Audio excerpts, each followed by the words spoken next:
an intro elsewhere as far as who I am, or should I explain myself?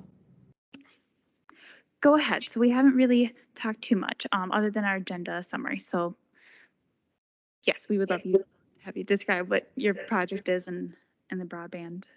Cool. I'll just go into the whole spiel. We'll see how long till my mouth runs dry. So hello again, everybody. I am Colter Sikora, the GIS lead here at the Public Service Commission of Wisconsin down in Madison.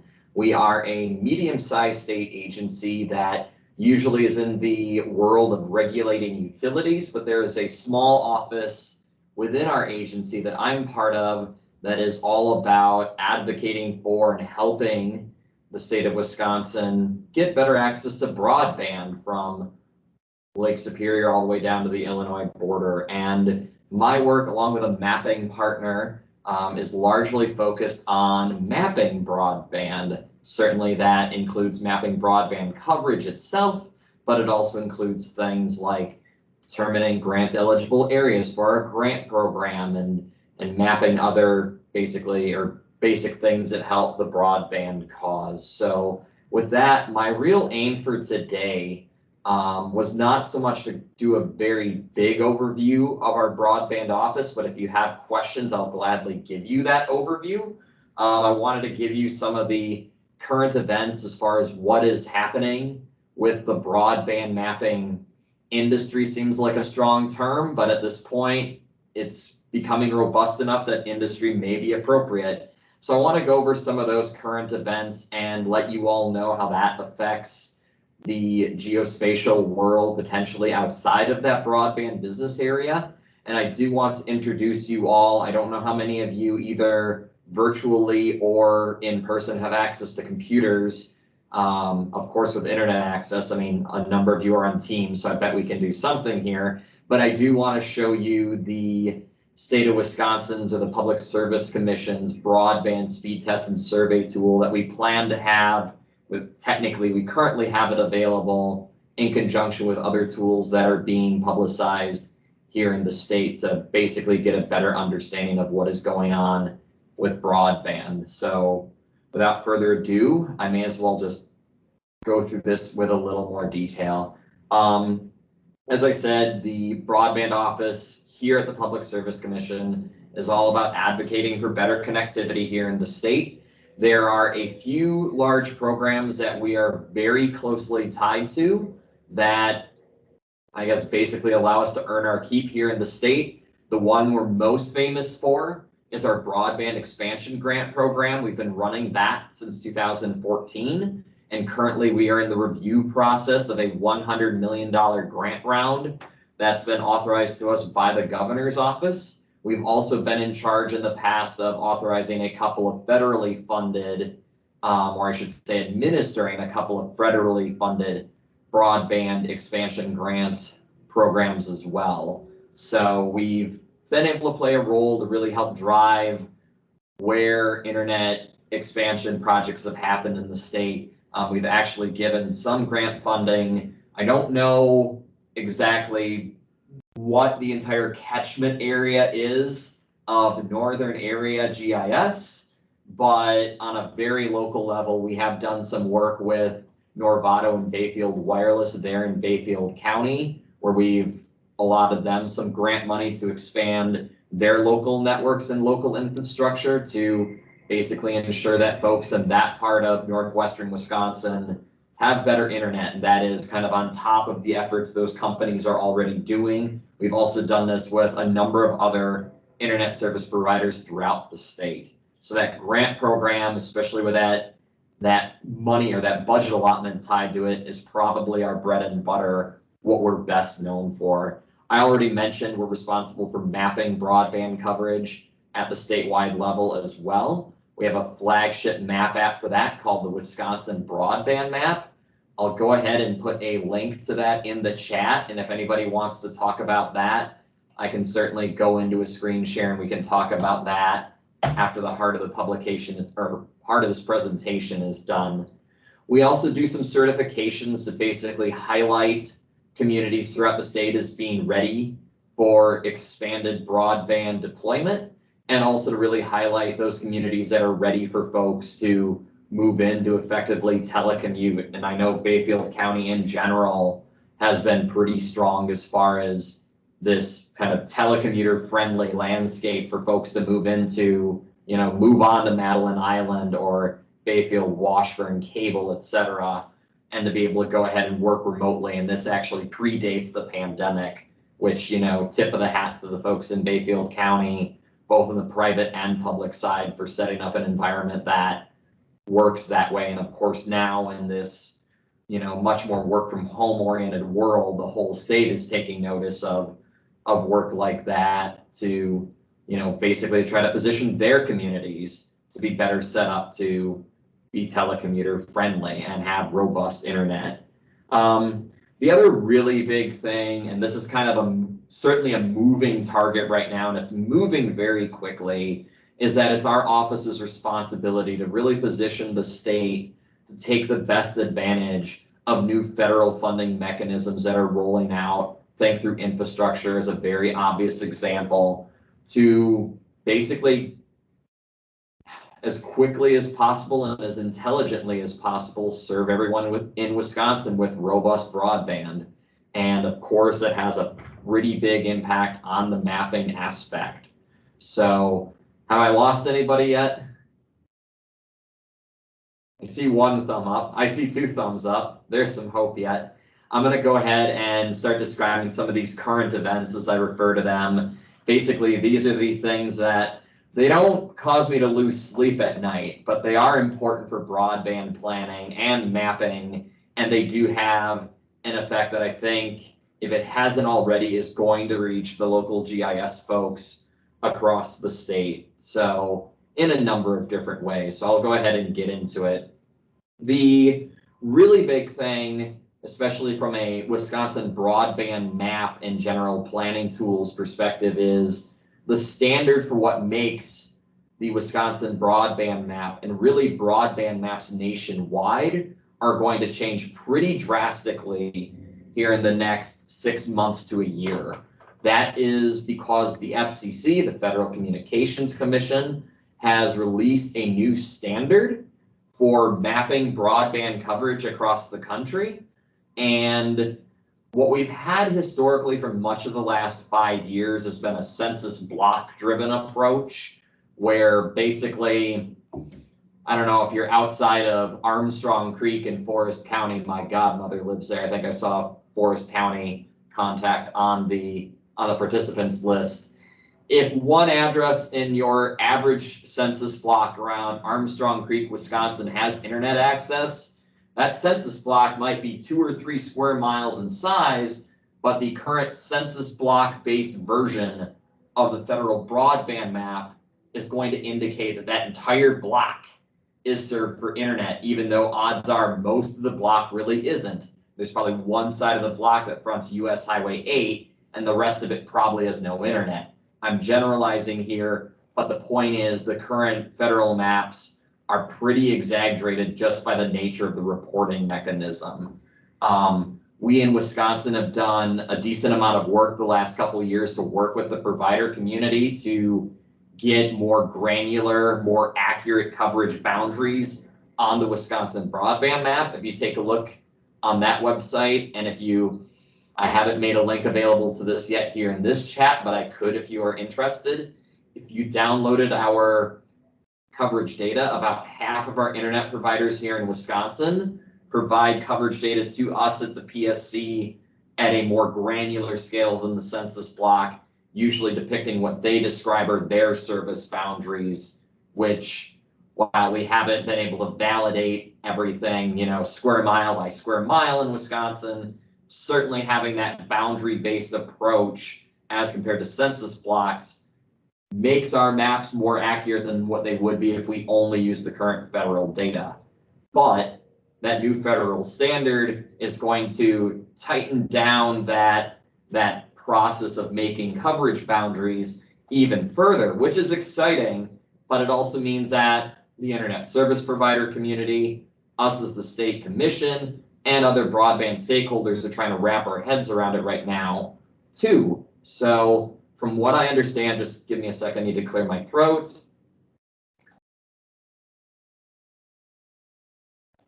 All right, I'm back. So the FCC is going to be collecting data on that this summer from the provider community. I expect we at the state will be involved in that as well. To what extent, I'm not fully sure yet.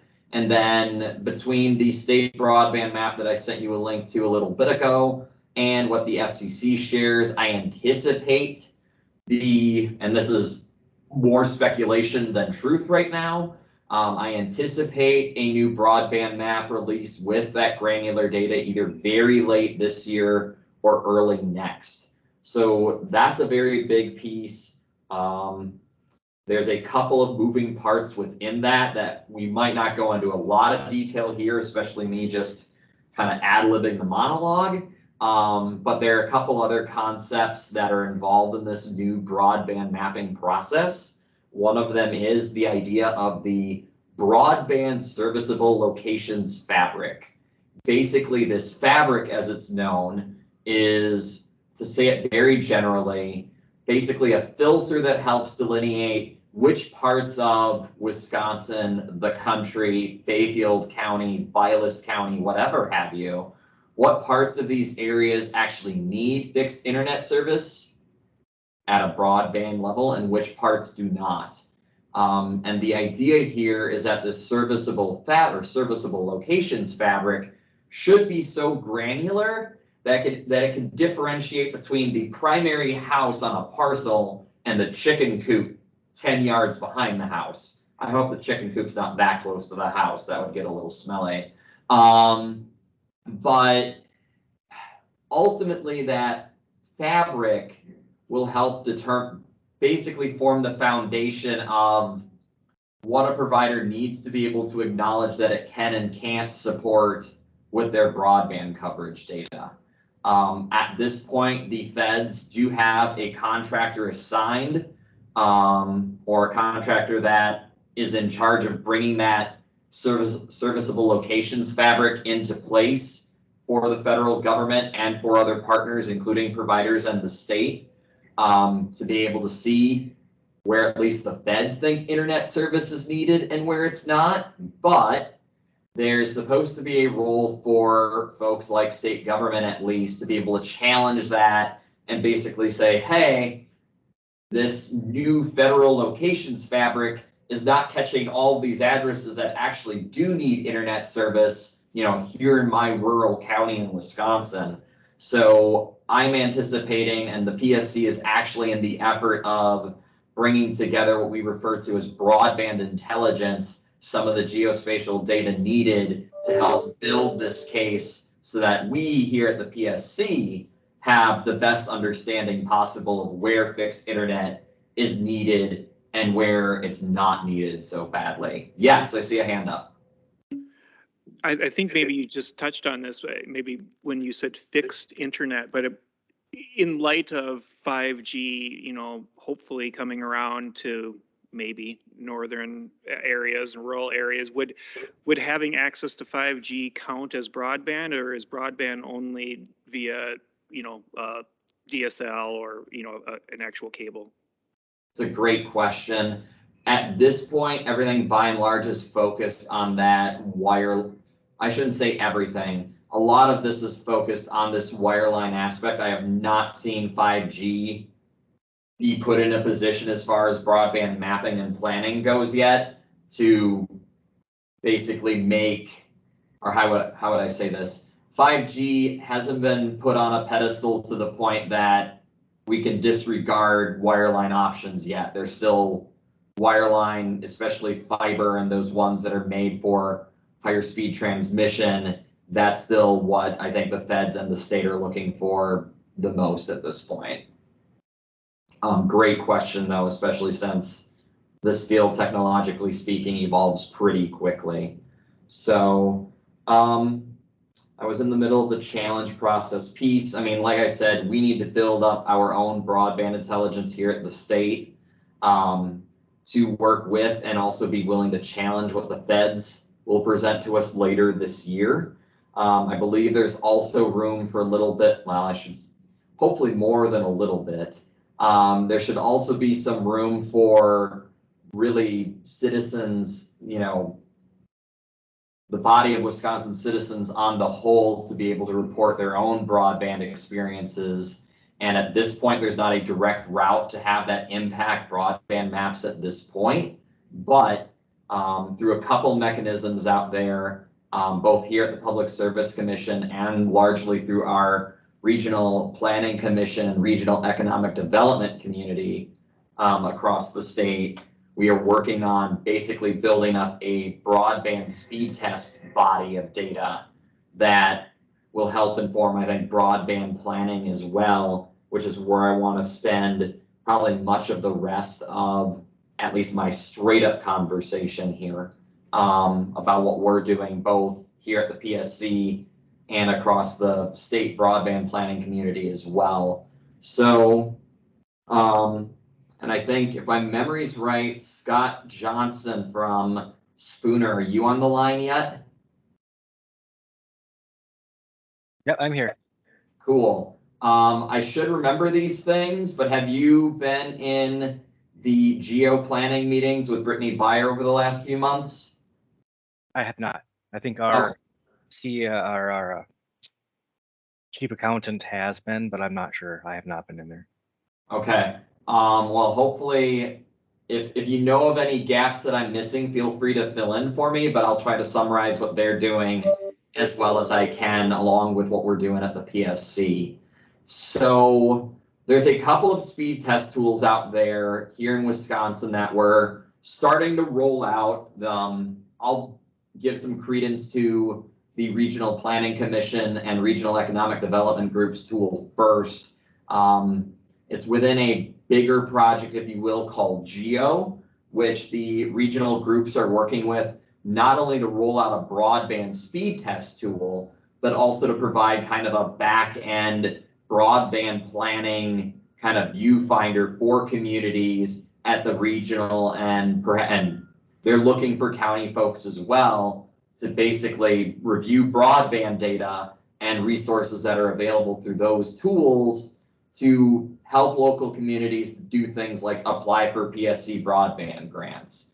Kind of the flagship tool that they have is their speed test that I don't know their tool backwards and forwards, in part because I'm busy working on the one and maintaining the one here at the PSC. But they do a broadband speed test using, it's technically, and again, I'm not representing their stuff super well, but an open source broadband speed test tool referred to as MLabs. And I believe they gather a few other attributes to basically get a quick assessment of an individual's broadband experience that, because of the nature of how it's set up, I think it works very well for pretty rapid crowdsourcing. I do see a hand up from Steve. Steve, if you want to unmute and speak in, go ahead. Yeah, Colter, I'm involved with Brittany, and if you'd like, I can show people real quick what that looks like if they haven't done it. I've got our Forest County data up here. Here we go. Let's see it. You can see this. Can you see my screen? Yep. Yeah, that's what it looks like. You know, and if you look at Forest County here, we're starting to develop trends that we're seeing, you know, and of course we've got a big and I let Brittany know about that when we started. I said, Brittany, we've got a big black hole, if you can see my finger moving here, in northeastern Forest County. Yeah, nobody lives there. We don't have power even up that way, so we wouldn't expect, but we are starting to notice some of the black dots, of course, are where people are reporting that they don't have internet. Either it's not available or it's too costly. And we are starting to see some trends. You know, we look for like what I call the black holes where people don't have it. One of the areas, if I can move here, out in this area, and there's like a residential community of retired people out here that on this Bear Lake and kind of in the middle of nowhere, but they want internet service. So, you know, we like to see those 3 black dots that we've got there because we know it's working and they're reporting what they've got. So I'll turn it back over here. Awesome. And Steve, thank you for giving us that visual demo. I did not, shooting pretty off the hip here. I have only a couple links loaded up ready to go on my end. But yeah, that does give a pretty good picture of what the Geo tool and the Geo speed test have been able to roll out so far. I think they just wrapped up an initial kind of marketing blitz to get these tests rolled out throughout the state, and I think there will be more throughout the year. And again, from everything I see, it's a pretty darn good and relatively easy tool for getting speed measurements done relatively quickly. I do want to introduce the PSC's tool as well, which I would argue is not quite as nimble, but it does allow for speed testing as well. And we're also looking at kind of more of a qualitative broadband analysis through our survey component for this as well. So I'm going to go ahead and try to share my screen. Let's see. That looks right. So for what do you all see on my screen right now? Do you see a survey 1, 2, 3 screen with a big label that says Wiser on the top? No. Uh-oh. Anything yet? Let me drop my screen share and try it again. Let's see. Maybe if I can just share my desktop instead of an individual window. How about now? Bingo. Cool. So what we did, and I'm going to go and get a little GIS jargony here. I think most of the crowd is a bit hip to that. If I sound silly, please stop me and tell me to simplify. We worked with Esri to develop a survey 1, 2, 3 survey that includes a speed test component, but we go through the process of course, recording the address information so we know where we're collecting data from. And let's see if I can remember the exact order of questions here. I'm gonna represent, let's say I'm at my parents' place in northern Wisconsin. And I'm gonna, like I said, I'm pretending like I'm at my parents' right now. I'm not actually there. I'm at the office in Madison. But there is a component basically, and like where this is different from the Geo product is that we ask a number of these qualitative questions, quite a few questions about internet service quality so that folks can report to us, our service is too expensive, we're having interruptions in our video or in our streaming service, and here's the provider we work with, et cetera, et cetera. And then things wrap up at the end of the survey. We do take some demographic information on an optional kind of choose-in basis for our surveyors so we can understand our communities that we're surveying as well. But ultimately, we run an Ookla speed test. If you want to look at this at a technical level, MLab, which is the speed testing entity behind the Geo product, and Ookla, which is the speed testing entity behind the PSC's product here, they are similar but different just enough. And while I can't speak through them backwards and forwards, I think it's generally accepted that neither one of them is a broadband speed testing silver bullet. I think if I brought any internet service provider in here, they would be pretty quick and pretty willing to say, you know, there are reasons to take some of these broadband speed tests with a grain of salt. Yes, I understand, you know, I'm hearing this from a broadband provider's perspective, but ultimately there are a lot of variables in trying to measure broadband speed data. The test tools themselves are among those variables. So the perspective I really vouch for, and I'm thinking that I'm going to have, I think that we'll have more opportunity to talk about this throughout calendar year 22 here, is that both Geo and the PSC's Wiser tool bring good things to the broadband speed test and surveying table. And while it's not reasonable to try to make everyone take tests on both apps to the extent that we get data from both tools, the more robust our broadband surveying and speed test data collection will be, and it will allow us to be able to find trends that exist across both data sets that we collect here.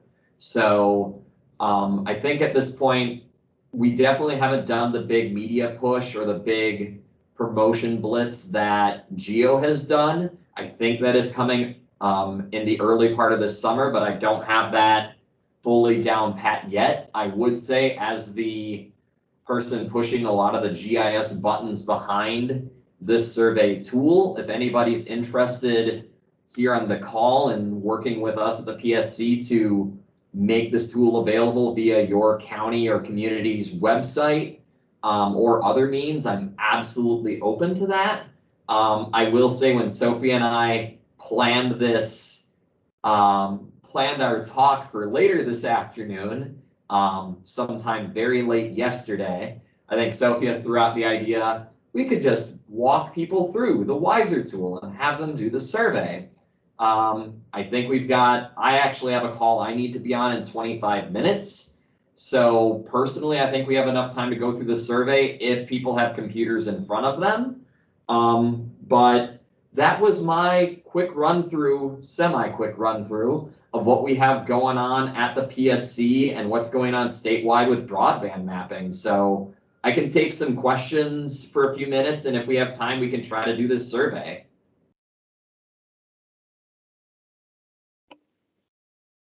Crickets. I have a few, but I'll wait for other people first, and if not, if there's no other questions, maybe I'll let you do the survey first, and then I can ask my questions post. That either works for me, yeah. If folks have questions, fire away.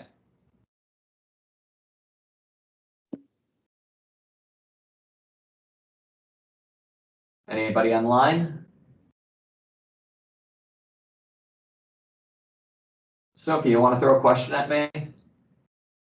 Okay, I've got a lot, so I'll do most of them for afterwards. But I know a lot of times when it comes down to public utilities, excuse me, not public utilities, but for broadband, to avoid having only one option, it usually like to have more than one provider so that there is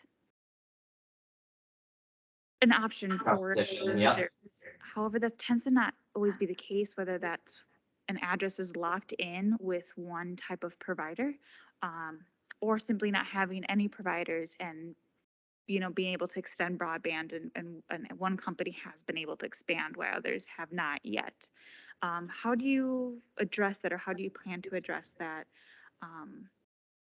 And I do see too, like in your survey, you asked, like, what do you think of the pricing and quality? So it seems like you are definitely touching on those questions. Yeah, so great question there, and it's something that our viewpoint has evolved over the years. Probably the most point blank response that we had to that whole idea of competition for quality broadband service and having affordable broadband service comes through our grant program's standard requirement that for an area of the state to not be eligible for grant funding, there actually needs to be at least 2 providers offering broadband quality internet service in a given place. So it actually makes most of the state eligible for broadband grant consideration. So that kind of by itself is a big driver. Of course, there are enough areas of the state that still don't have any suitable internet service or broadband quality service that competition itself isn't always able to be, you know, a top priority, because we need to make sure people have service at all first. So one thing that's really been kicking in, especially as broadband mapping data has gotten better, and as we know the improved standard from the feds is coming, and as more broadband intelligence data becomes available to us, a big thing that we have in mind is that we ultimately want to drive our grant program and our funding mechanisms not necessarily away from the grant eligible areas that we release today, but to be able to be more specific to say, this corner of Douglas County, you know, outside of Dairyland or something, is a high priority area for internet service because say there's a number, I have no idea what the actual connectivity landscape is in rural Western Douglas County.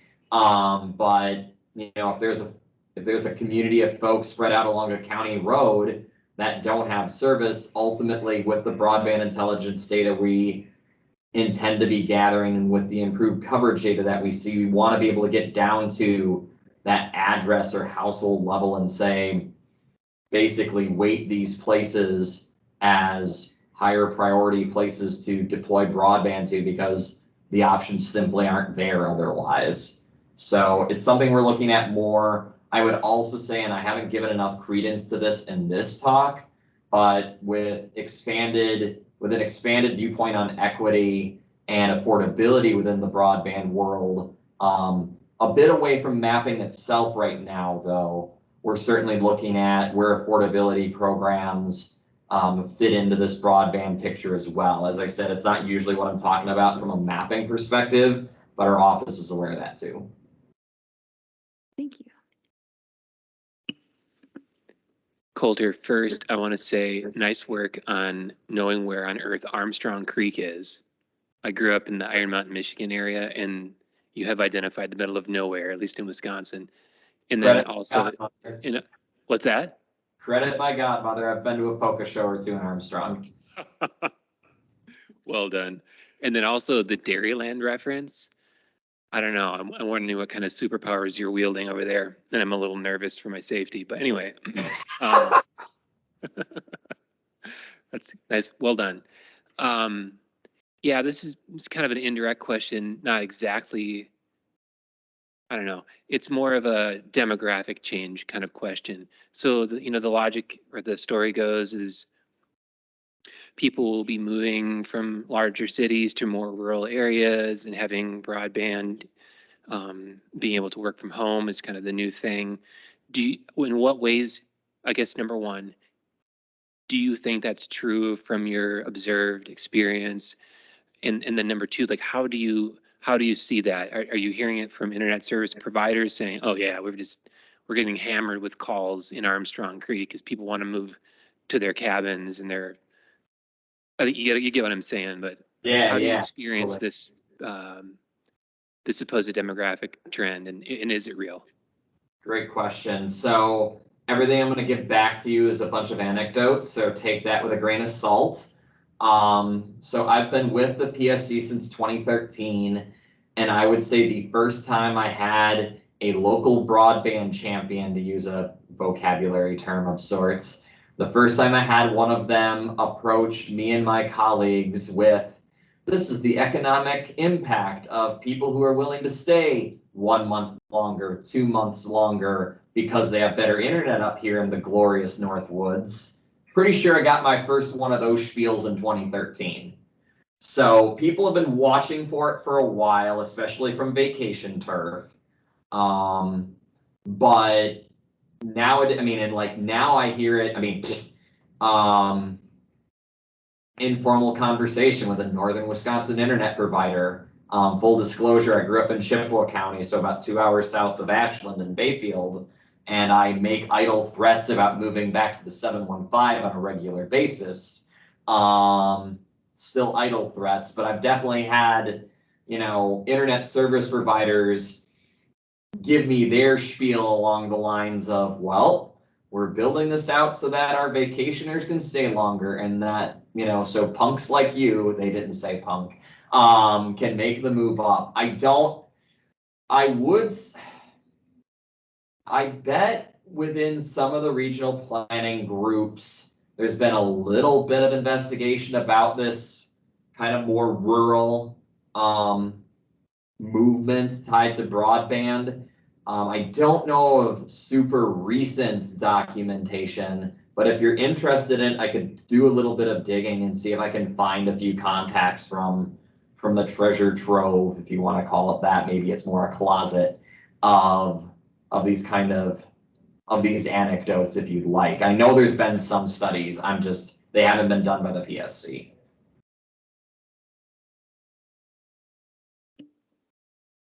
If that's of interest to you.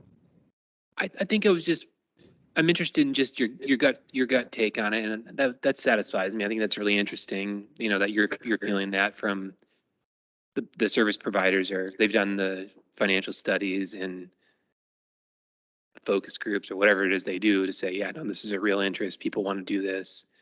I think from our sort of small neck of the woods, we're wondering, like, when will this happen? Is it currently happening? How is it happening? It's just general curiosity. So thank you. It's good. I think pandemic has driven that as well. I don't know the housing market of everywhere, but I think it's showing up, a lot more than just, the ring of counties around Madison, for example. So, I see another hand up, via Teams. Yeah. Colter, this is Steve again, and you already brought up the point, but we noticed right away when with our speed test that they were going to run it from the end of January to like the middle of May, and we said, well, you're only capturing like half of our population because we have snowbirds and the weekenders that they're not even here yet. So Brittany has told us, yeah, we'll do this again. So we're expecting those numbers to flood in, and then relating to like, and I brought up that I showed you the one spot around that lake in the middle of nowhere. Well, retired people, but they still want it. And, I get the phone calls because they know that I'm the land information person and working on the broadband. So I'm getting the phone calls that like, when are you gonna get us a tower out here, basically is what they say. And we found that the towers and we're basically working with well, I guess one internet service provider has actually applied for some of the grants that you're talking about, and they're kind of like the main game in town. But we do see quietly the other companies are, all of a sudden we're out and we're like, whose tower is that? And we're finding that, what is it? Unobtrusively, they're putting up towers, and they're not doing a real good job of advertising their services yet. So, but we think we're getting there. Okay. I will say, and like not knowing everything that's going on in Forest County or any one part of the state in particular, I will say, especially the more that wireless gets involved, there definitely, there's a Wild West environment to this broadband deployment thing anyway. There always has been. With the influx of federal money, it's only stepped up the last couple of years, but even from a broadband mapping perspective, technically every internet provider in the state is supposed to be reporting to the feds. Anything that they report to us is actually on a volunteer basis. And even though I've been in the broadband mapping game for 8.5 years now, I'm still finding providers that somehow have slipped under the FCC's radar, that are providing service, usually on the wireless end of things. They seem to sneak under the radar for whatever reason a little easier. And what's the idea that there are players showing up in Forest County? Yeah, I would say that's encouraging. It would be, as you I'm sure understand, it'd be awesome to, get the county together and the municipalities up there to, with this provider and other providers who might be interested, to see what can be harnessed and, improving service up there. Again, I don't know the landscape. I don't know the broadband landscape very well, and I haven't been to Forest County in years, but it's darn interesting.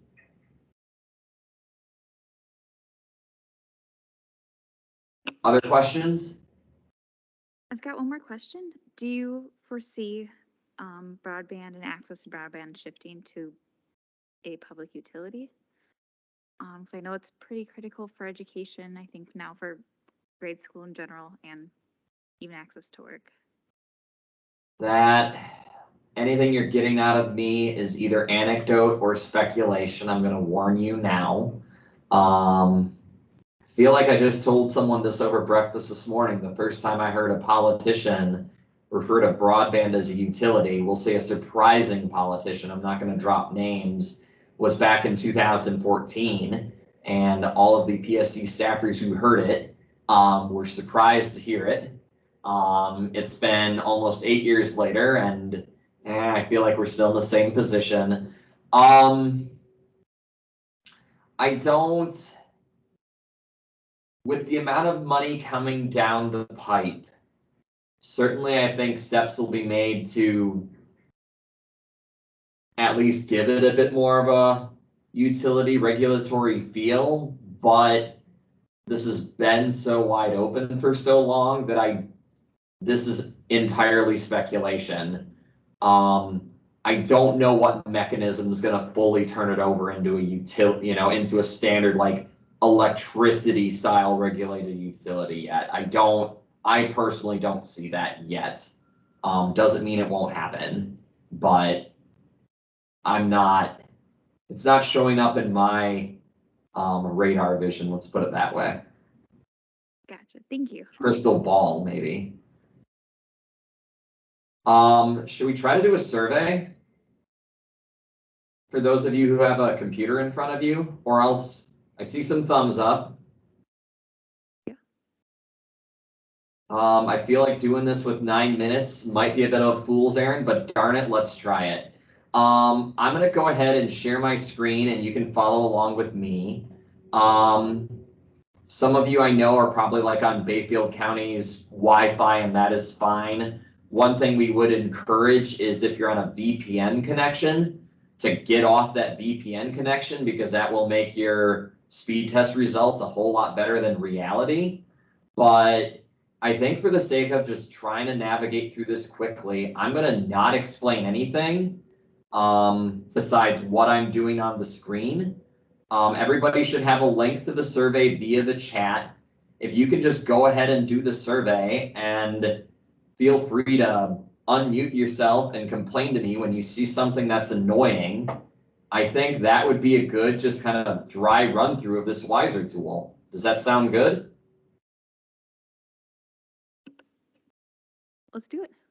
All right, let's do it. I'm gonna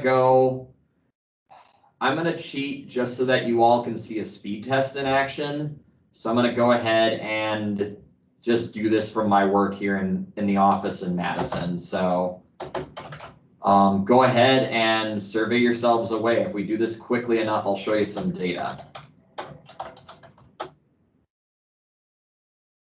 So I'm just plugging in an address.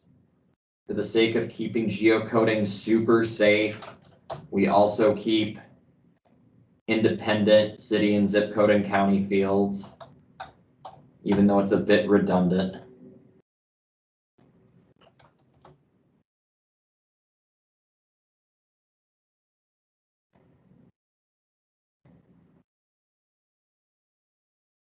Watch for your place type. Most of you are probably at work. I guess technically I'm a government building, so I'm just going to say I'm at a government building.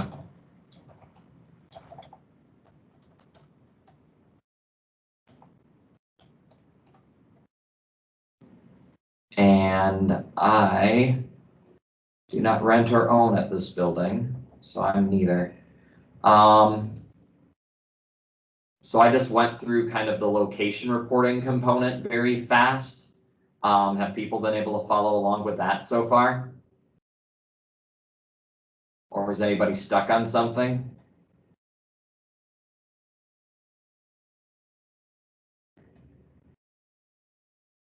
I'm hearing nothing, so I'm gonna go ahead and move on to part 2, where I'm gonna go ahead and respond to internet service quality. So obviously I'm here on the internet, so yes, I'm using the internet. We do have an option that we're building up here at the PSC for folks who don't have internet service at all, to be able to call in, and working with a call-in staffer here at the commission will be able to report their areas or their location with no internet connectivity. So that's something we're excited about. I don't know how much our internet costs, so I'm gonna play dumb here. Don't know that either. The state pays for my work internet.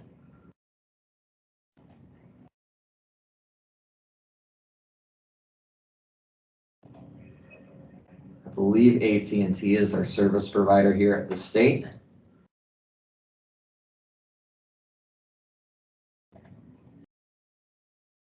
And feel free to blow by the optional questions, especially if I mean, like, I've seen this a million times, so I'm breezing through this.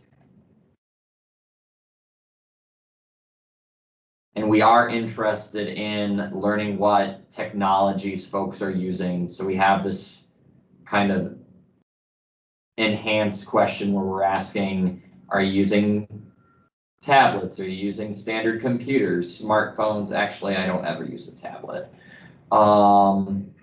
And yes. So that gets into a little bit more of the details of a person's internet experience as well. How's everybody doing with this so far?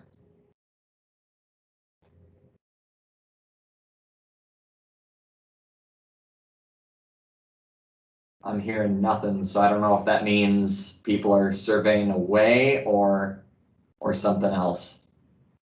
I think a couple of us are almost through it. Okay, I'll wait. If some folks can let me know when they're done with part 2, or if you have any questions, then I can either respond to those questions or proceed with part 3.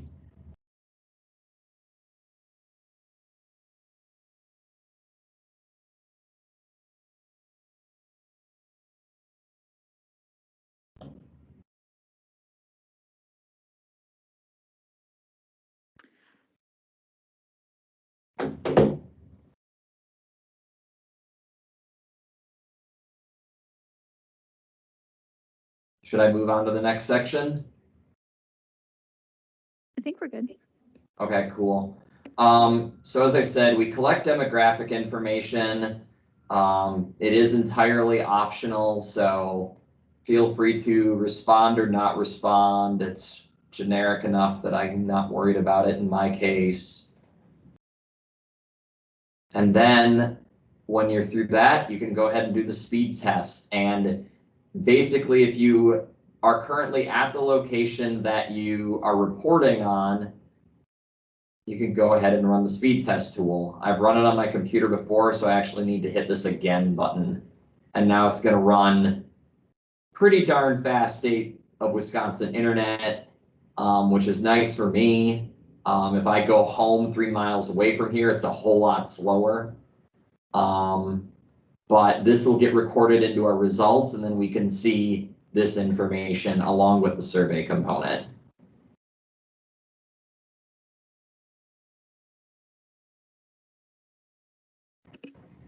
What does it mean if it just says connecting? If it just what? If it just shows connecting?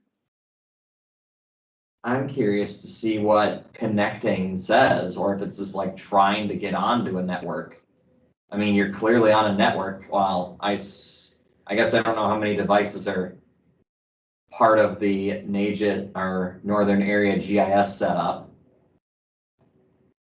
Would you be able to, I'm gonna go ahead and just answer this last question and submit my survey, which then goes back to a PSC screen. Sophia, would you be able to show us your screen? Or was it someone else who asked that question?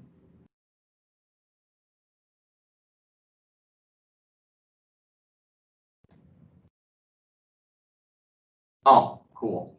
Well, it looks, are you still getting that, Sophia? The connecting screen? Yes. Interesting. I think this is important. This is important. I'm going to make a note of this because I don't believe we've run into this before. Are other folks getting this screen as well, especially folks in the room in Washburn right now? If other folks are surveying up there? I'm not doing the survey. I'm waiting because I'm a purist. I'm going to do it at home. Okay, and that's okay too. This is actually, you know what? Sophie, are you okay with me screen capping this? Yeah, I'm also video or recording the presentation too. Okay. Ironically enough, my 2:30 meeting is with Esri tied to this tool. Because they wanna have us involved in their shindig this summer, which is lovely. I guess when you partner with Esri enough, it'll happen sometimes. I will see if I can come up with a response to that because that is new to me. So you've got me stumped. Should I refresh? Refresh and see what happens. It might make you do the survey again, but we won't drag you through that.